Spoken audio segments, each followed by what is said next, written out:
বিসমিল্লাহির রহমানির রহিম। এই হচ্ছে বিমেশ্বরী ফেনী।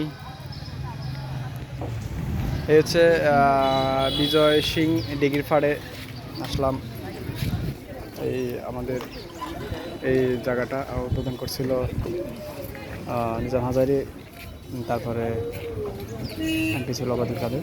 সো আমরা এই হচ্ছে জায়গাটা লুকিং খুবই সুন্দর, আমার থেকে খুব ভালো লাগলো।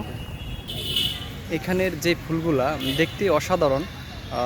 সো ফুলগুলার নামটা এখন এই মুহূর্তে বলতে পারতেছি না, নেক্সট আপনাদেরকে কমেন্টে জানিয়ে দেবো। সো এখানের যে একটা আছে সেটা অসাধারণ একটা, সেটা হচ্ছে অনেক সুন্দর একটা ফুল মনে হচ্ছে। এই জায়গাটা আমার থেকে খুবই ভালো লাগলো। এখানে অনেকে আসে ছবি তুলে। এই হচ্ছে একটা প্রাকৃতিক অনেক সৌন্দর্য ফুলের বাগান। এখানে অনেক শরণার্থীরা বসে আছে। সো এটা একটা সৌন্দর্য ফুল, এটা দেখতে অনেক সুন্দর জায়গার মতো লাগতেছে। সো এখানে অনেক পর্যটন আসে। এই মুহূর্তে আমি এক ভাইয়ের সাক্ষাৎকার নেব, যদি যতটুকু পারি, যদি ওনার সাক্ষাৎকার নিতে পারি। ভাই, এই মুহূর্তে আমি এক ভাইয়ের সাথে দেখা হলো, উনি ঘুরতে আসছে। দেখি ওনার সাথে কেমন লাগে এই জায়গাটা, এই পর্যটন কেন্দ্র, ফেনীর এই পর্যটন কেন্দ্র সম্বন্ধে ওনার থেকে জানতে পারবো। ভাই আসসালামু আলাইকুম, আমি মোহাম্মদ ফয়সাল। ভালো আছেন ভাই? জি ভালো, আপনি ভালো আছেন? হ্যাঁ, এখানে এই প্রাকৃতিক দৃশ্যটা আপনার থেকে কেমন লাগলো ভাই? প্রাকৃতিক দৃশ্য তো অনেক ভালো। আমাদের ফেনী জেলার ভেতরে একটা নাম করা জায়গা বিজয় সিংহ দিঘি, এখানে অনেক পর্যটক ঘুরতে আসে, আমরাও আসছি। এক কথায় ছুটির দিনে হলিডেতেও অনেক একটা ছোটোখাটো একটা বিনোদনের জায়গা। শহরের গা ঘেঁষে প্রাকৃতিক পরিবেশে একটা দিঘি, বিজয় সিংহ দিঘি, প্রাচীন কাল থেকে অনেক নাম ডাকাও লাগ। আচ্ছা আচ্ছা, জমিদার ছিল। ভাইয়ের সাথে কি আর কেউ আসছে? আমার ভাবি হোক বা অন্য কেউ আসছে? না, আমরা এই যে ফ্রেন্ড সার্কেল মিলে ঘুরতে আসছি। এবার এক দাদা আসছে, উৎপল দাদা।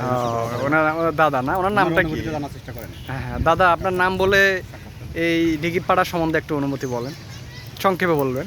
না, আমার নাম উৎপল চাক না। আমি আসলে বিজয় সিংহ দিঘি সম্বন্ধে তেমন জানি না। আমার দ্বিতীয়বার ঘুরতে আসলাম আর কি, ফ্রেন্ডের সাথে।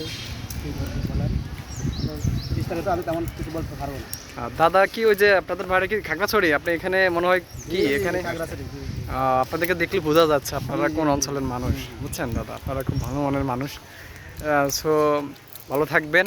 আপনার সাক্ষাৎকার নিয়ে অসংখ্য ধন্য হলো।